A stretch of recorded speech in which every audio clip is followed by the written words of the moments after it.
mtu mmoja anipe amena niongee di. Sema amena zaidi. Mungu wa Baba ifanye kwa maisha yako. Ninakuja kumtabiria mtu mmoja. Wengine walishuhudia, wewe hauyashuhudia. Wakati yako ya kushuhudia inakuja kwa jina la Yesu. Wengine waliona mkono ya Mungu, wewe haukuiona. Wakati yako ya kuona mkono wa Bwana inafika katika jina la Yesu. Ninakuja kuongea na wale ambao wamevunjika moyo. Nakuja kuongea na wale ambao waliona wengine wanabarikiwa, yeye bado hajawahi barikiwa. Wewe ni kama yule mgonjwa wa Bethsaida. Bethsaida, yule mgonjwa wa miaka 38, aliona wengine wanapona, aliona wengine wanatoka pale, lakini kupona yao ilikuwa ya kulobana. Kumbe yeye alikuwa mvumilivu, juu kupona yake haitakuwa ya kulobana, kupona yake itakuwa ya kukauka. Na kuja kutabiria mtu mmoja muujiza ya kukauka katika jina la Yesu. Juu pone Bethsaida mpaka ujiplonge mumai, manake utazama kisha unatoka na unalobana. Lakini juu mgonjwa yeye apone, hakuzama na hakulobana. Kwenye wengine juu wapate waliteseka, wewe Mungu atafasilite vitu kwako na vitajibeba vyenyewe. Niko nasema juu ya badada hauna mariage, na kuja kutabiria onction ya mariage. Kwenye wengine waliteseka, wewe Mungu afasilite vitu. Ukweli huweka mtu huru. Yohana sura 8 na mstari wa 32. Nanyi mtaifahamu kweli, nayo hiyo kweli itawaweka huru. Ukweli wa Biblia unaleta uhuru wa kiroho na wa maisha. Neno la Mungu ni safi na la kuaminika. Zaburi sura 12 na mstari wa 6. Mungu akajuta kwa nini alimuumba mwanadamu, na akaamua kuharibisha kila kiumbe chenye uhai. Na akasema siku za mwanadamu hazitakuwa tena nyingi zaidi ya miaka 120. Utakumbuka wakati ya zamani watu walikuwa naishi miaka mingi sana. Babu wetu Adamu aliishi miaka 913.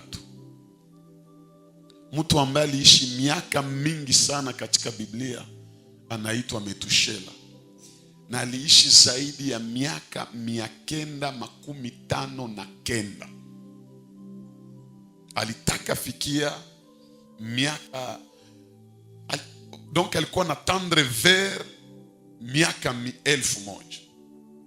Lakini Mungu juu ya maovu ya wanadamu akasema hata acha tena watu waishi miaka mingi. Angalia Saule, Mungu mwanatia sheria za vile juu ya Noa, akavunja ile sheria. Alors que anasema mwanadamu hataishi tena miaka mingi. Noa mwenye alitimiza mapenzi ya Mungu, Mungu akamfanya aishi miaka 950. Alors que Mungu alisema mwanadamu hatavukisha tena miaka 112. Manake mtu akitembea mkanuni za Mungu, mtu akitembea katika mapenzi na matakwa ya Mungu, Mungu anakuwa kiko na mvukisha yenye ilikuwa mipaka yenye yeye pekee aliweka. Kwa hiyo kila mwenye anakuwa kama muaminifu mwa Mungu ajue kama hata kama uko sheria yenye inaweza angusha wengine, wewe haiwezi kukuangusha sababu uko mpla ya Mungu. Ukweli huweka mtu huru. Yohana sura 8 na mstari wa 32. Nanyi mtaifahamu kweli, nayo hiyo kweli itawaweka huru. Ukweli wa Biblia unaleta uhuru wa kiroho na wa maisha. Neno la Mungu ni na jana tukasema Mungu akamwambia Noa jenga safina. Na akaanza jenga safina kupitia mti wa gofeli. Huu mti ulitoka ndani ya pori, kumbe destiny yake ni ya kuokoa mataifa na niseme manyama na watu. Ndani ya safina muliingia watu 8 na mkaingia wanyama mbalimbali, kila moja kadiri na espesi yake. Lakini Mungu akafanya safina yenye bado ingali naitiwa mti ya goferi, haikukuwa na histoire, iingie ndani ya historia na ifanye kitu kikubwa sana. Mungu anatumika na watu ambao hawana historia, jua watengenezee historia kubwa, tena historia ya heshima. Inaweza fika wakati unapitia kipindi kizito, kipindi kigumu, lakini elewa Mungu kama iko na mpango na wewe, atakutengenezea historia kubwa sana. Wakati fulani nilihubiri nikasema Eliya ambaye tunamjua nabii mkubwa, historia yake ni mbaya kulingana na wazazi wake, sababu hatujue baba, hatujue mama wa Eliya, lakini Mungu alimpatia Eliya jina kubwa na akamfanya ajulikane zaidi. Yaani kwenye unatoka haitakuwa na raporo na kwenye uko naenda. Kwenye unatoka kunawezi kuwa giza, lakini kwenye uko naenda Mungu anaangazia kule. Na hii kuwa unabii juu ya maisha ya mtu. Sijua ulitoka katika jamaa gani, sijua umetokea wapi, lakini kwenye Mungu iko na kubeba nifasi kwenye kuna angara, nifasi kwa utukufu na nifasi ya heshima. Bwana Yesu asifiwe. Sasa nataka nifundishe pole pole leo. Ukisoma kitabu cha Mwanzo sura 6 mstari wa 18 mpaka 21, Mungu anaambia Noa hivi. Kisha yeye kujaza safina, anamwambia ndani ya safina utaingiza wanyama wawili wawili, dume na dike. Hii wakati Noa alifanya yote watu waingie ndani ya safina, hawakuamini Noa. Noa aliwaambia kuna gharika inakuja. Ni kweli katika mwanzo waionyesha, lakini alipokuja Yesu anaonesha vile kizazi hiki ni kama kizazi cha wakati wa Noa. Noa kisha kujenga safina akawaambia watu na kuwahubiri juu ya habari za gharika, lakini watu wakamuona kama ana leo. Asa Mungu anaambia Noa ndani ya safina ingiza wanyama wawili wawili, dume na dike. Ukisha waingiza utaingia wewe, mke wako, wanakuwa ngapi? Yeye na mke wake si ni wawili, watoto wake watatu, Sem, Sham na Jafet, wanakuwa wangapi? Si watano. Na wake wa watoto wake watatu wanakuwa watu ngapi? 8. Manake hata Mungu ataharibisha dunia yote, hata kosaka mabaki yenye atajiwekea juu baendeleshe plan na projet ya Mungu. Lakini andika hivi juu ya safina ya Noa. Musafina mtu haingia yake yeye peke, lakini wanaingia wawili wawili. Sema na mie wawili wawili. Nataka tufundisha ni ndani ya kanisa. Mungu anapotuleta hataki tuishi wenyewe, lakini anataka tuishi kifamilia. Anataka tuishi katika umoja. Anataka tuishi kama wandugu. Ndani ya safina ya Noa, elewa kama simba, kondoo, ng'ombe, mbuzi na nyama zingine zote waliishi pamoja. Simba musafina hakujiita simba, ni Noa ndio alipaswa jua wewe ndio simba. Ng'ombe au kondoo hawakujiita mimi niko ng'ombe au niko kondoo. Walijua ni yao, lakini hawakuwa najisemea. Balikuwa tunaona Noa na basikie Noa. Katika kanisa tukikuja, tuache ile majina zenye banatuitaka nje. Kama uko komanda nje, mkanisa hauko komanda. Komanda ni mmoja, ni Bwana Yesu peke yake. Na ukifika mkanisa, kama ulikuwa mkali sa simba nje, mkanisa acha makali ya simba, ishi sa kondoo. Manake nje ndio mimi naweza kuwa mbaya, lakini ndani ya nyumba ya Mungu sitakuwa mbaya, nitakuwa mzuri, nitakuwa mpole, ili Mungu ahusike na maisha yangu. Tukiingia humu, tuache zile tabia za mbaya za nje na tuweke tabia zenye Noa naanza kutufundisha. Na Noa mkubwa kati yetu ni Yesu Kristo wa Nazareti, sababu yeye ndiye ametuchagua kututosha katika ulimwengu na iko na tupeleka mbinguni ambako alitokea yeye kama mkombozi wetu. Bwana Yesu asifiwe. Sema maisha ya familia. Kanisa inakuwaka jamaa kubwa. Na kitu mimi napenda juu ya kanisa, na ndio maana niko napenda ni compare na safina ya Noa. Utaangalia kama wakati manyama zinaingia msafina, zote hazikutokea pori moja. A l'époque kama kulikuwa mapark, tukamate Mkongo mko parke mingi. Si uko parki ya Virunga, Sud Kivu ya Gauzi Biega na zingine zenye tunajua. Wakati wa Noa, nyama ya Mvirunga na za Gauzi Biega baliishi pamoja bila kuulizana unatoka wapi.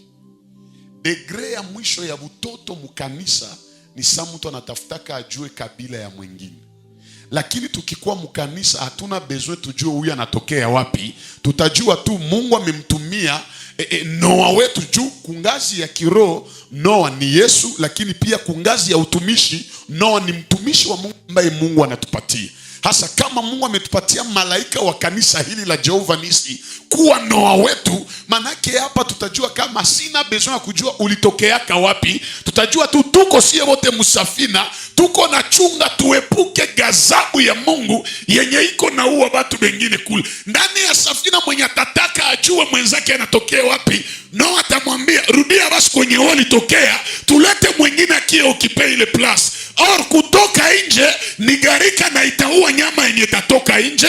Ni mwenye iko musafina tujo mwenye alipona na hakupigwa na garika. Yani mkazi ya Mungu mukanisa, tusitake tuishi ubaguzi, tusitake tuishi ukabila, lakini tutake kukutanana kupitia damu ya Yesu Kristo ambayo imetuunganisha. Waefeso sura 2 mstari wa 12 kushuka inasema sisi tulikuwa tumetengwa na agano. Hatukukuwa na baraka yoyote ile, hatukukuwa na urithi yoyote ile, lakini kupitia Kristo sisi ambao tuliitwa wasiotairiwa, yani wapagani, alitufanya sisi na wale waliotairiwa kuwa taifa moja, yani Israeli, ambao walikuwa watairiwa, ambao walikuwa na haki ya urithi kupitia Abrahamu, walikuwa wamekuwa pekee. Lakini Yesu sana kuya akajua no, msalaba yenye ndakufia yako haitakuwa ya kusimama. Juu ikikuwa ya kusimama manake ni Israeli benye biko na relation directe na Mungu,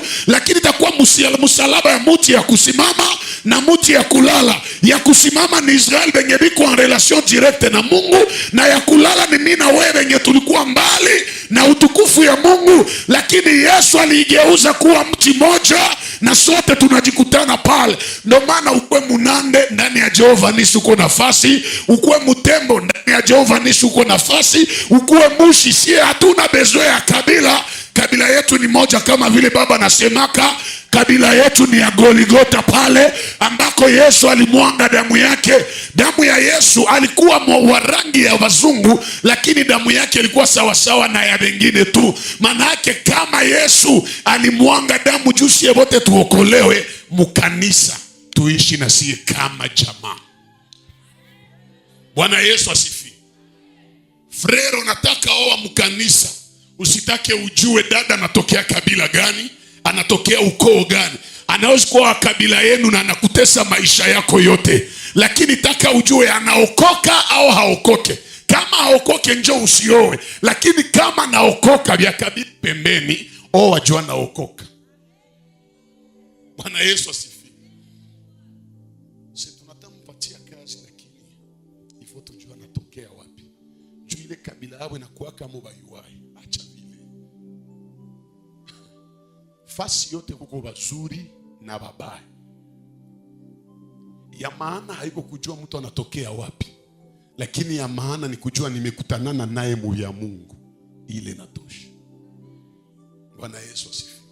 Musafina hakuna nyama ya kusema mimi natokea mpori fulani, manake huyu haiko mwenzangu.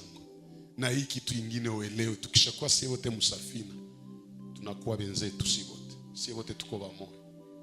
Sio usinizoe siko mwenzako, uko mwenzangu juu tuko mnyumba ya baba. Bwana Yesu asifiwe.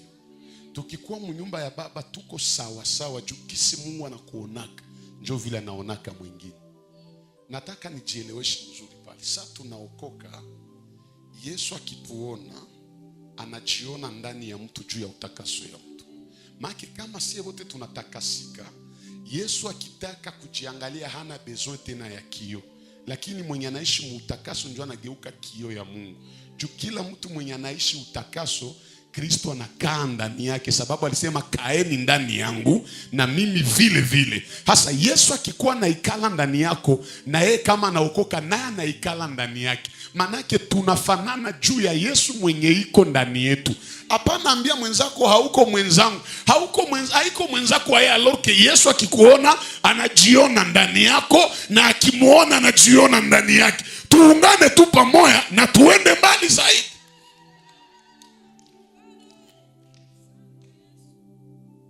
Musafina na iletre na letre wanaweza ikala pamoja.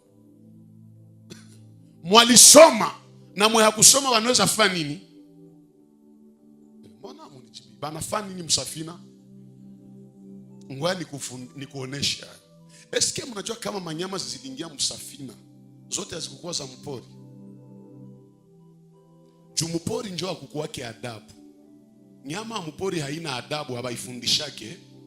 Lakini nyama ya kunyumba mnajua bana ile yaka. Sasa si makondoo zilikuwa nazo msafina, mbuzi zilikuwa msafina. Mbuzi zinikala mpori, zinikala kunyumba. Alors que kunyumba njo ni watu njo wanasomaka, maana mbuzi zilikala na benye banaweza soma. Yani tukisema ku watu ya masomo au manyama ziko na adabu, za mnyumba zinaweza kuwa na adabu, lakini za mpori hazina adabu. Na ndio vile mkanisa kuko bebalisoma na benye hawakusoma, bebalifunzwa na benye hawakufunzwa. Sie wote tukijikutana Jehova nisi kama safina, uletre yako tia pembeni, tuone tu Yesu ndani yetu. Na niulize, Yesu alisomeaka wapi? Nani mwanaweza niambia masomo yenye Yesu alisomeaka? Isipokuwa tu masomo moja yenye anasema niko na bafundisha vyote vyenye Baba alinifundishaka. Maana Yesu alifunzwa mbinguni, lakini kudunia wapi kwenye alienda ku masomo? Muliona Yesu mble blanc? Mulishasoma kwenye anavala uniforme anaenda ku masomo? Mukanisa tuache ase alisoma au hakusoma. No. Sie wote ndani ya Yesu unaweza kuwa letre, lakini benye hakusoma anakutumikisha. Kumbe acha maisha ya riburi. Sie njoba ba licencié, sie tuko ba docteur. Unaweza kuwa lisoma na masomo yako haitakuletea kitu. Lakini mwenye iko na Yesu na hakusoma, Yesu wake anamletea vitu vyenye basomi balishakosa. Bwana Yesu asifiwe. Mkanisa hapana, tuone kusoma haiko mubaya, ni mzuri, lakini usisome juu ya kudharau wengine. Na siku Mungu atainua mtu atapige shamo, habataona shamo, bataitafutia place mu dictionnaire. Tulisikia ile historia zamani, mnakumbuka ule mwalikuwa sema bonjour les Madagua. Mnakumbuka ile historia? Hamkusikia ile historia ya Madagua? Okay. Akamwambia mokonzi, ezala kama Madagua te, ezala kama Malgache. Donc useme bonjour les Malgache. Je vais dire merci pour la correction. Mais combien d'années en prison? Haikuwa sasa kusoma, alikuwa hajui tu ile terme ya. Mkanisa tusiangalie kiwango ya mtu asalisoma, huyu hakusoma, maana huyu alisoma njoo mwenye anastahili. Banadamu njoo wanawaza vile, Mungu hawazaki vile. Mungu yeye haangalia alisoma au hakusoma, lakini Mungu anaangalia utayari wa moyo wa mtu na anampeleka mbali zaidi. Kitu ingine uandike juu ya safina. Safina hata ilipokea manyama zote hazikuingilia limoya. Kila nyama ilikuwa na wakati yake ya kuingia. Tuko pamoja? Kuko sababu tatu ziliacha zisiingilie limoya. Sababu ya kwanza, juu Mungu haiko fu juu aingizie batu yote kulimoya. Batafunga mlango alorke mlango ni moya, na banachelewa na gari kenowezi nyesha, na mission ya Mungu kuingiza manyama fulani haiyatimilika. Sie wote Mungu hata tuinuliaka kulimoya. Sie wote hatutapataka ushuhuda siku moja. Kila mtu iko na wakati yake na muda ambao Mungu alipanga kwa ajili ya kutembelewa naye. Jambo ingine ya pili, sababu ya pili yenye liacha basiingilie limoya, ni juu manyama zote hazina vitese ya sawa sawa. Cheval anajua kimbia, lakini kobe Kobe anakimbiaka sana.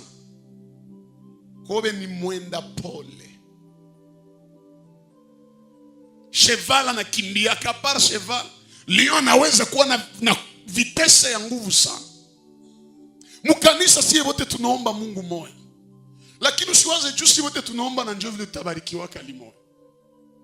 Na hii natatufundisha kama habakuingilia limoya, habakufikia limoya musafina. Sina besoin ya kubarikiwa tu njoo nijue kama Mungu anabariki yake. Hata siyabarikiwa mwenzangu akinitangulia mubaraka inanitabiria kama Mungu anabariki yake.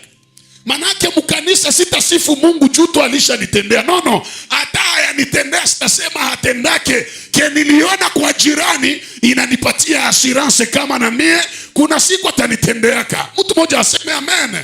Mtu mmoja anipe amen niongee kidogo. Kitu moja uelewe, kama muko watu 10 kumustari, mukitaka ingia mubaraka, juu ya kupanga mpangilio mzuri, habata baingizia limoya. Kila mtu atakuwa na wakati yake. Kuko wa kwanza na wa 10. Mtu mwaseme wa kwanza mpaka wa 10.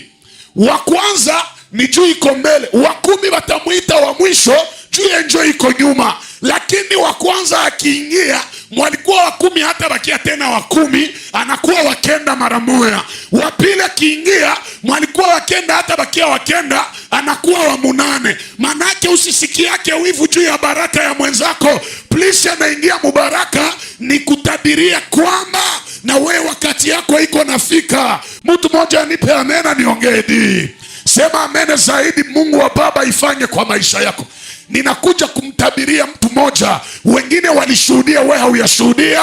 Wakati yako ya kushuhudia inakuja kwa jina la Yesu. Wengine waliona mkono ya Mungu, wewe haukuiona. Wakati yako ya kuona mkono wa Bwana inafika katika jina la Yesu. Ninakuja kuongea na wale ambao wamevunjika moyo. Nakuja kuongea na wale ambao waliona wengine wanabarikiwa, yeye bado hajawahi barikiwa. Wewe ni kama yule mgonjwa wa Bethsaida, yule mgonjwa wa miaka 38, aliona wengine wanapona, aliona wengine wanatoka pale, lakini kupona yao ilikuwa ya kulobana. Kumbe yeye alikuwa mvumilivu, juu kupona yake haitakuwa ya kulobana, kupona yake itakuwa ya kukauka. Na kuja kutabiria mtu mmoja muujiza ya kukauka katika jina la Yesu. Juu pone Bethsaida mpaka ujiplonge mumai. Manake utazama kisha unatoka na unalobana. Lakini juu mgonjwa yeye apone, hakuzama na hakulobana. Kwenye wengine juu wapate waliteseka, wewe Mungu atafasilite vitu kwako na vitajibeba vyenyewe. Niko nasema juu ya badada hauna mariage, na kuja kutabiria onction ya mariage. Kwenye wengine waliteseka, wewe Mungu afasilite vitu. Ukweli huweka mtu huru. Yohana sura 8 na mstari wa 32. Nanyi mtaifahamu kweli, nayo hiyo kweli itawaweka huru. Ukweli wa Biblia unaleta uhuru wa kiroho na wa maisha. Neno la Mungu ni safi na la kuaminika. Zaburi sura 12 na mstari wa 6. Mtu mwaseme itimilike kwangu. Hatuko presse, tuko pole pole, lakini tunajua na siye wakati yetu iko, turu yetu iko. Safinani hatutaingilia limoja. Kila mtu na wakati yake. Bwana Yesu asifiwe.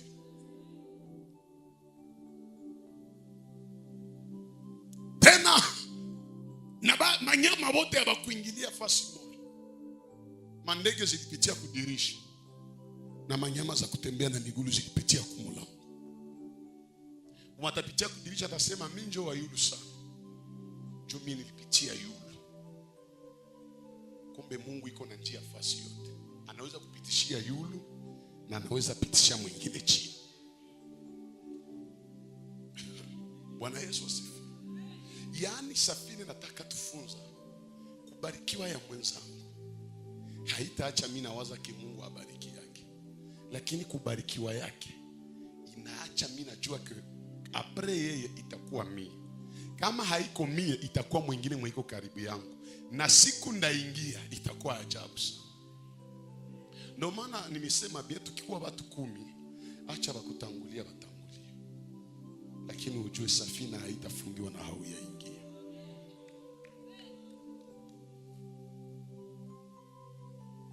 Sie zote hatuna vitese ya sawa sawa. Na ile siku nilikuwaka pale, naona vile sende iko nafanyika, nikasikia maongezi ya nyama. Chevala kakiambia Kobe, wewe na ikutembea yako pole pole, leo njoo kukufa yako inafika. Kobe akamwambia juu ya nini? Chevala akamwambia haukusikia habari za Garika nataka piga dunia, mvule nataka nyesha iwe watu yote. Sasa Mungu alisema siebe tunakimbiaka, alisema wanyama waingie, menire munaenda pole pole, siko siri kama mutafika. Siebe nye tunakimbiaka haraka, njoo niko siri tutafika na mvula ianza nyesha. Sikia jibu Yakobo akaambia Cheval, akamwambia Cheval, ni kweli umesema Garika itapiga, ni kweli umesema mwenye hata ingia atakufa, ni kweli. Lakini kitu mimi najua, jinsi uona kimbiaka njoo nacho na nidharau leo, sitapenda nikuwe wewe. Juu nikitakuwa wewe ndakufa, sitaweza kimbia sawa. Kumbe wewe kimbia tu, hata utanitangulia. Kienye mimi nilisikia haiko ninyo nasema, ni kweli walisema tutaingia. Kama walisema tutaingia, maana na wewe wa mbio na mie wa pole pole, mulango haitafungiwa na siyaingia. Mwenzako akikutangulia muujiza, yeye ni Cheval, wewe uko tu Kobe, tuko naenda pole pole, lakini mulango haitafungiwa na hatuyaingia. Mtu mmoja anipe amen. Niambie mtu mmoja, mwaliingia wa kwanza alipokelewa na nani? Mwaliingia wa kwanza msafina, nani mwalimpigia mikono na alimpokea? Hakuna. Mesama nyama zote zinaingia. Ule Kobe mwenda pole anakuya. Beba litangulia, bakawazata kufia pale, bote bakageuka biko naona vile bwana Kobe anaingia. Na kuiambia mtu moya, waliokutangulia katika muujiza, ni muda wao kuona vile na wewe utaingia muujiza. Alikutangulia mu mariage, banaume bamemalizika. Alikutangulia mkazi, kazi zimeisha. Hata kama zinaisha, Mungu anaweza anza na wewe kazi ya mpya na unaangaje watu. Sie tuko Bakobe, tutaenda pole pole, lakini mulango haitafungiwa na hatuyaingia. Na kujaambia mtu moja, mulango ya ushuhuda Jehova Nisi bado iko wazi, na wewe akuita kuya, ingia ndani. Ambia tu jirani haitafungiwa na hatuyaingia. Ikuwe hii juma kwa maisha yako. Hii juma uingizwe ndani ya baraka, uingizwe ndani ya ushuhuda, uingizwe ndani ya mafanikio. Na kuja kuongea na mtu ambaye ameumizwa miaka na miaka. Retare ya maisha iliacha na waza kama hataonaka tena kitu. Tuna Mungu ambaye amefungua mlango ya safina kwa watu wote. Haitafungiwa na hauyaingia. Hapana. Ndio maana niambie Sara, ukizala usiwaze aseme ana naye hata zalaka. Wewe ulizala kwa kucheka, ana hata zalaka kwa kulia. Bwana Yesu asifiwe. Mkanisa hatutabarikiwaka saa moja, lakini baraka za kanisa ni juu ya kila mwenye anaingia kama. Bwana Yesu asifiwe. Ile ni kukimbia ya manyama. Maana yake Mungu atatuonesha, na hiyo iandike bien. Kukawia kuingia msafina haimaanishi safina haina muujiza ya kuponesha. Hapa Jehova Nisi, kama ukikawa kuishi muujiza na ushuhuda ya hapa, usifikiri juu au yaona Mungu njoo Mungu haiko hapa. Mungu iko tu très bien. Ni wakati yako njoo haiyafika, lakini wakati yako itafika tu. Sijui kama najielewesha. Yes. Kitu kingine juu ya safina tuelewe. Musafina banyama bebaliingia bali changer namna ya kukula. Ni kweli ndafungula kitu yenye tuielewe, c'est juste kitu yenye wenda hatuyaelewaka. Eske munajua kama kisha Adamu kuasi, mwanadamu alikuwa hayaruhusiwa bado kukula nyama? Unajua kama gharika ilifanyika na nyama haikule mtu na nyama haikule ingine nyama. Eske mnajua kama simba aliumbiwaka haiko juu ya kukula nyama, amenijua kula mayani. Bwana Yesu asifiwe. Nani mwiko na Biblia tusomea haraka? Mwanzo sura 1 mstari wa 29 na wa 13. Nani mwiko na Biblia tusomea? Uisoma papa. Kamata mikrofoni. Leta mikrofoni ndio juu. Basikia hapa bia. Kamata hii yangu baba. Tunasoma Mwanzo sura ya 1 mstari wa 29 katika jina la Yesu. Mungu akasema, tazameni nimewapa nini kila mboga ikizaa mbegu iliyo juu ya uso wa nchi?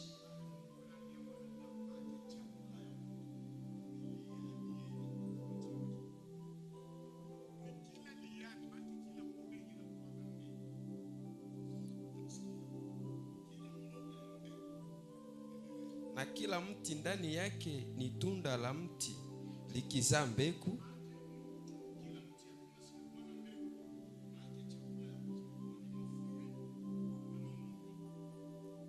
Kwenu itakuwa kwa chakula,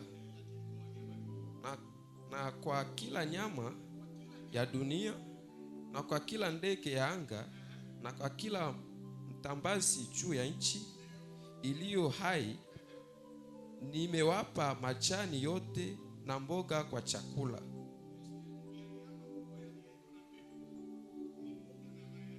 Na ilikuwa hivi. Amen. Munisikie sasa.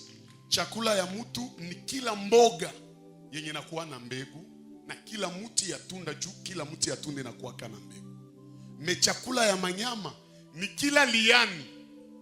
Manake muelewe sa Mungu aliumba uchungu haikukuwaka mumayani. Nini yenye lileta uchungu? Ni zambi ya Adamu. Unanisikia? Sasa tupachekeshe kidogo. Chakula ya mwanadamu ni kila mboga yenye iko na nini? Kila mboga yenye iko na nini? Au kila liani yenye iko na nini? Maragi inakuwa na mbegu, haikuwa na mbegu. Ilikuwa chakula ya nani? Ishogoro inatokea kumaragi. Maki kubikula Adamu alikuwa anakula depuis zamani. Lenga lenga inakuwa na mbegu, haikuwa na mbegu. Maki ilikuwa chakula ya nani? Sawa. Sombe inakuwa na mbegu, haikuwa na mbegu. Jua pande sombe banafanyaye. Banafanya nini? Manake haikuwa na mbegu.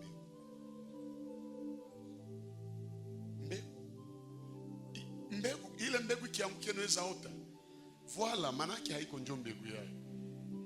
Manake ilikuwa chakula ya nani? Ile muogo yetu tunakula ni muzizi ya sombe. Tuko pamoja? Manake ile ilikuwa chakula ya nani? Matembela inakuwa na mbegu, haiko na mbegu. Inapandiwa sina ile tu muzizi yake. Manake ile ilikuwa chakula ya nini? Mezambi ya Adamu ikaacha tunaanza kula nali ya nyama. Musikie hapa, na ndege balikuwa nakula mayani, balikuwa hawakule mbegu. Maana zambi ya Adamu ndio iliacha ndege banakuwa naanza kukula mbegu. Sasa ni exagere. Bangi inakuwa na mbegu, haikuwa na mbegu. Inakuwa na mbegu, haikuwa na mbegu. Maana ilikuwa chakula ya nani? Mezambi ya Adamu ikapandisha doze ya bangi. Bwana Yesu asifiwe. Sasa msafina tunaingia ndani, tutakonforme kukula kisi Mungu alituandalia. Nikikuwa msafina niko simba, hata niko na hamu ya nyama, sitakula kondoo. Ndakula chakula yenye balisema tukule msafina. Inataka kutufunza nini watoto wa Mungu? Ndani ya kanisa usikamate mwenzako sawa vile wakuonea, njoo wakudharau, njoo wakushusha. Mkanisa sio wote tupokee chakula moja, ni neno ya Mungu. Kama ni kuomba, sie wote tuombe, tukikiriwa baraka tuzipokee sote kwa furaha. Lakini hapana, ona mwenzako useme huyu njoo wa kuonea, huyu njoo wa kukokola. Hapana. Na mara mingi mwenye anaonewa njoo mwenye Mungu anaheshimishaka. Hange usizarau mtu, jua ujue kesho yake iko ae. Usikuwa saba ndugu yake na Yusufu biko naonea Yusufu, kumbe Yusufu njoo baraka yabo ya kesho. Kama Yusufu alikuwa na roho ya huruma kwa ndugu yake, sijue kama Yusufu leo anaweza kuhurumia. Njoo maana Mungu akutia pembeni ya mtu hata ni maskini, ishi naye bien. Njoo anaweza kuwa maskini wa leo lakini kesho atakuwa tajiri. Haujue mtu siku zake zitakuwa yeye kule mbele. Hapana onea mtu. Wewe uko na uwezo, saidia mwenye hana saa hii. Usimuonee juu anapigwa. Anaweza pigwa, kumbe wewe njoo utapigwa kesho. Ni leo njoo anapigwa. Umeoleo naanza sema wengine habana bahati, habana suli, habana nini. Wewe njoo unasema vile mariage yako inaweza isha na mwenye uko na dharau. Kesho anaingia mariage ya heshima. Musafina hakuna vya kuoneana, hakuna vya kukulana.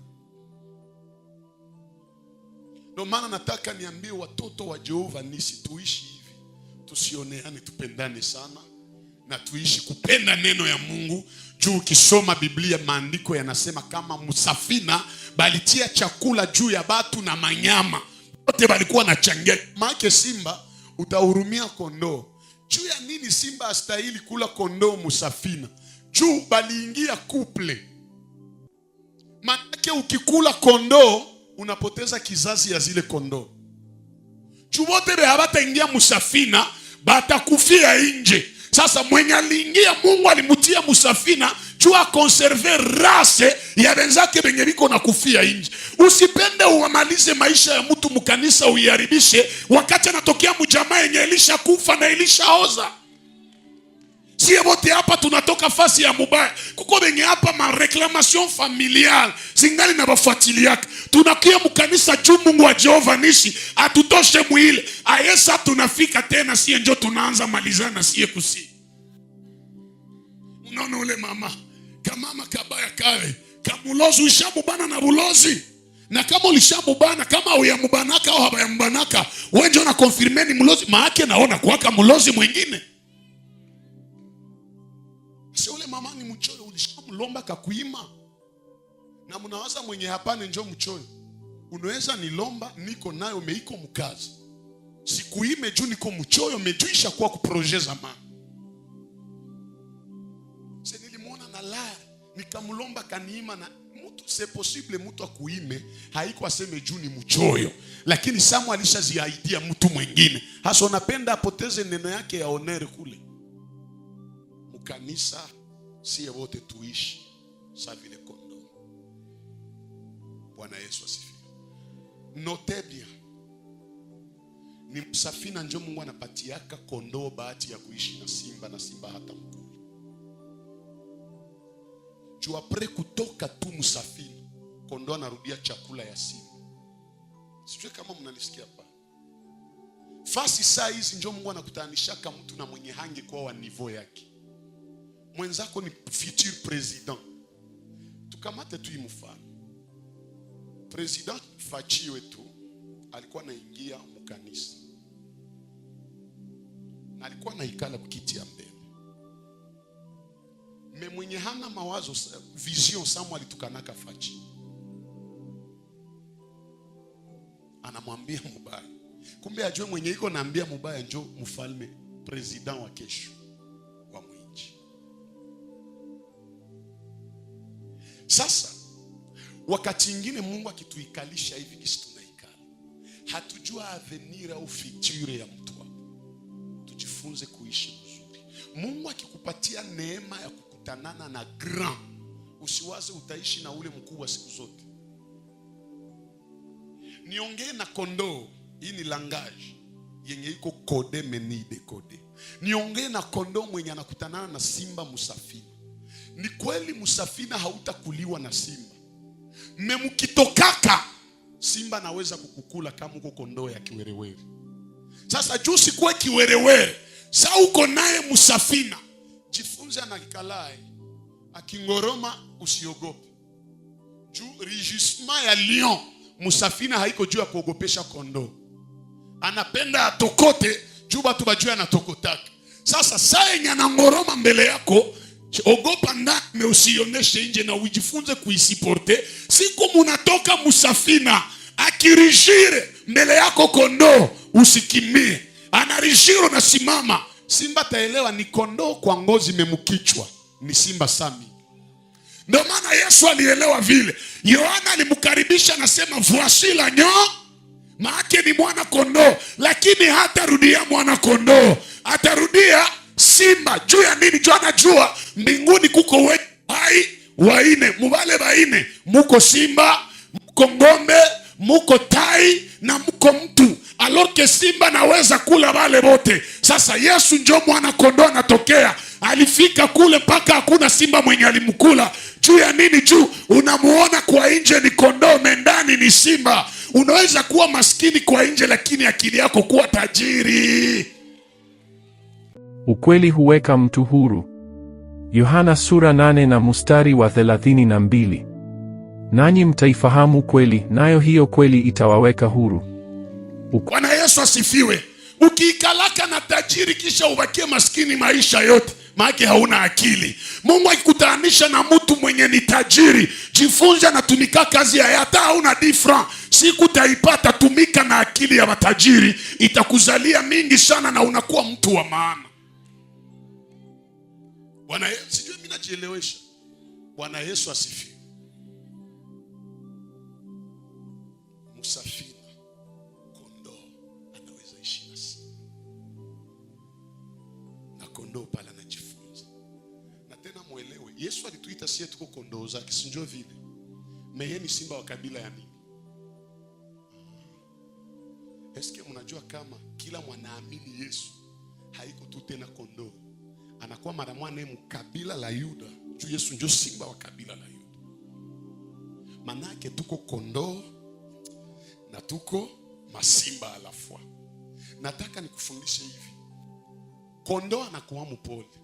Unaweza msema ananyamaza. Unaweza mpiga anameza. Anaweza sikia njala ananyamaza. Lakini sana geuka simba, akikwazika ni anangoroma, manyama zote zinakimbia. Maana mkanisa tuko naishi saa kondoo, lakini tuishi saa simba tena. Saa yenye tuko kondoo ni wakati yenye tunaweza sikia neno ya Mungu, dunia inaweza tuzarau, tunaitika sama kondoo. Mesa tunavala ngoma simba, tunangoroma mu maombi, maombi yetu inaenda haribisha vyote vyenye balozi balifanya kwa maisha yetu. Ndio maana muitro wa juru ya priere, usikie tu sa kondoo, biko na kuonea pale uko kondoo, memuile maombi, piga magoti, tokota ngoroma sa simba, ile umaskini takimbia, ile vifungo itaanguka. Kama mtu yuko ndani ya Yesu, maana ni kondoo, lakini pia ni simba. Jambo masimba za Yesu. Gisu uko simba, himaimbo haita kuintimide. Nilitabiria sana, nilikuwa kule Nyange na misisi, nikasema mbabu na kuwa ba specialiste kukula maimbwa. Plutôt kukula mapanya. Bamushi ni ba specialiste kukula mapusi. Baluba ni ba specialiste kukula maimbwa. Na balozi banazoea tumikisha imbwa na pusi. Sasa ninarudia na wewe nikwambie, ule mlozi wa maisha yako akiingia leo upusi, eresma goma tuko na bandugu yetu wa mushi, tutampatia tu ule mushi hamu moja hivi, maombi yetu tutampandisha hamu ya kukula pusi. Kisha mlozi wa maisha yako aliingia mwile pusi, anajipitisha kwa ule mushi, bananiga pusi na pusi inakuliwa, na mlozi wa maisha yako anapitia pale pale. Haiko tu kumapusi na kumaimbwa, ni vile hazitakufia nje mubarabara, hapana, zitakuliwa. Njoo utasikia mkartie fulani alikufa, kumbe alikuwa mlozi wa maisha yako, lakini alipitia kule. Mwanaamini aseme amina tatu na ifanyike kwa maisha. Mwenye anasimama Mungu afanye vile kwa maisha yake. Mwenye anaweka mkono yule Bwana aweke alama ya ushindi kwa maisha yake. Mtu ambaye anapiga kelele vile, Bwana muheshimishe. Yesu nafanya vile, na inua na mie mkono wangu wa kuume juu. Maandiko yanasema katika kuume muna maisha marefu, Ninatangazia mtu ambaye waliandalia mauti kwamba hatakufa tena, uzima iambatane na maisha yako kwa jina la Yesu. Nakuja kuongea na yule ambaye walisema ataangamia. Kuangamia haitakuwa sehemu yako, wewe utapona kwa jina la Yesu. Mtu mmoja nipe amina ya juu, nimutabirie. Kadiri nasema amina, wale wachawi wa maisha yako waangamie. Ungekufa kama ungekuwa nje ya safina, lakini kisu ishakuwa ndani ya safina, hautakufa. Na niko na habari ya kuambia, kama jamaa yako haikuheshimika, wewe wa msafina utaendelesha heshima ya jamaa yako na Bwana atakuinua. Nakuja kuongea na mtu ambaye wanadamu waliandalia mauti, wanadamu waliandalia mipaka, wanadamu walisema hata faulu, wanadamu walisema hata feli. Nakuja kukuambia utasimama, utaendelea, utapanuka. Bwana atakuheshimisha, Bwana atakupeleka mbali zaidi. Kama kondoo aliishi na simba, na wewe utaishi na bagran, na wewe utaishi na bajean, utaishi na bapuissant, utakutana na matajiri, hautabakia vile vile, na wewe utakuwa mtu ambaye atabadilisha historia. Aseme utaangamia, mwambie bongo yako, nje ya safina ningeangamia, na uyakutana na Mungu wa mtume Tikiko ungeangamia, lakini kisu cha kuwa muagano ya Jehova Nisi, hautaangamia tena, utaishi. Ninachopenda wakati Jehova Nisi anasimama, hata Wameleki waliosimama wanaangukaka. Nakuja kuongea na Mwameleki umoja ambaye alishambulia maisha yako, mwisho ya maisha yake ni leo, na wewe utaendelea. Sema na mie, Bwana Yesu, hii asubuhi ninaamini ya kwamba katika safina sitaishi tu kama kondoo, lakini nitaishi pia kama simba.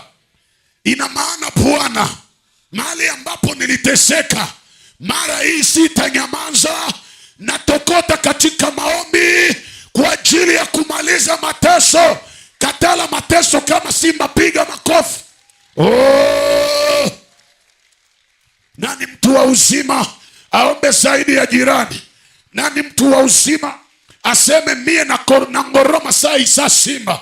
Niko na katala mateso, niko na katala kuonewa, niko na kataa umaskini, niko na kataa laana, niko na kataa mipaka.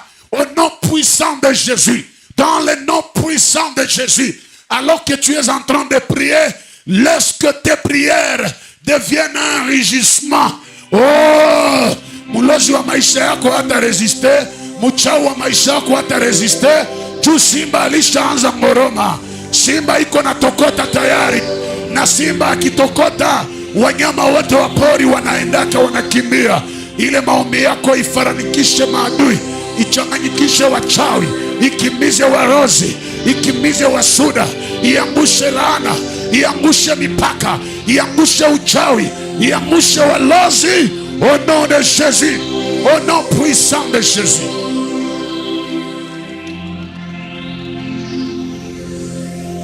La shata la rabo shetelere, rekolo robo shita la rabantelere, lo cabra sit calaronto lo robosh, nei pori daga sitolo robo shete, le clorodogo sinta la rabagashika, la carunta la bruda sita la rabo, le cariblo shotolo rocole igashita la caru la talarabo, i calababa shito. Lei pori blasit karatula rakai, loi kaist ke tu kalupai, peri lo gushat kalarabo tolo, mai kantula rabo, shikalara mama maya kalabo, rebebebe shikalarabo, lei kantula rabo shete, la prusa da bushatai, lai kuta la raizero shita, halura badigo shita la ruka, mai kula talurantala, lai korege shitolo, pantula rabaka, rekaluka lanto, repura da setele reboshita, shembele rebode de setele rebugashita. Tafadhali weka mkono wa kuume juu. Sema, Mungu wa baba yangu mtume Tikiko. Sema, Mungu wa baba yangu Gati, asubuhi ya leo niko katika safina, nakuja kukataa vitu ya nje kunipata, sababu katika safina yaliyo nje hayakugusa walio ndani. Bwana, laana ya jamani ya nje, mikoshi ya jamani ya nje ingenikamata kama ningekuwa bado niko kule, lakini leo niko ndani ya kanisa lako. Vilivyoangamiza jamaa yangu viniache Baba. Ile laana ikuache kwa jina la Yesu. Ile umaskini ikuache kwa jina la Yesu. Ile kushindwa ikuache leo. Ile kuangamia ikuache leo. Ile mauti yenye nabebaka bandugu yako ikuache leo. Ile magonjwa yenye iko hereditary ikuache leo. Katika jina la Yesu. Katika jina la Yesu Kristo. Hallelujah.